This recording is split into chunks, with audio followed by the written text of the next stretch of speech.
The Flash's director states that the Flash film failed because people just don't care about the Flash. And as a certified Flash fanboy, you know I had to talk about this. Now, before you march forward with your pitchforks, I think it's important to state that there's a lot of context missing outside of the initial quote. And if you go and read the whole interview, you'll see that there are a myriad of other reasons as to why the director feels that the Flash movie bombed. But one of those reasons being that people just don't care about the Flash like they do other heroes. And it got me thinking, do people care about the Flash? Now, when I look at the 9-season, 10-year, 170-episode run of the CW series The Flash, I beg to differ. And I know many will jump into the comments and say, well, The Flash was trash after season 5. Yeah, that may or may not be true, but the show did run for 9 seasons, meaning that someone did watch. In fact, enough people were watching for the series to go on as long as it did. And when we look at the Flash movie, I think there are a number of reasons why this film didn't do well. Many of those reasons we pointed out before the film even dropped. One of those reasons being right here: Grant Gustin's lack of appearance in the film. Now, this upset many fans and presented a lot of confusion as to why Grant Gustin's Flash wasn't in the film at all,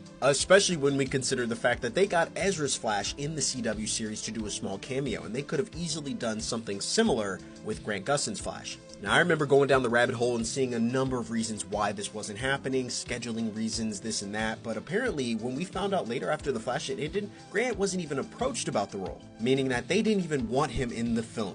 And when I think about it after all this time, I still don't get it. I think for myself and many people, this is our Flash. And while having Grant's Flash in the film ultimately would not have saved it from the travesty that it was, I think it would have gone a long way with a lot of people. When we look back at the marketing and the trailers for this film, it felt like they were trying way too hard to push Michael Keaton's Batman. And in my opinion, it didn't feel like they did enough to push the Flash as a relatable character, one that would pull audiences in. Don't get me wrong, this is a film that I wanted to be good.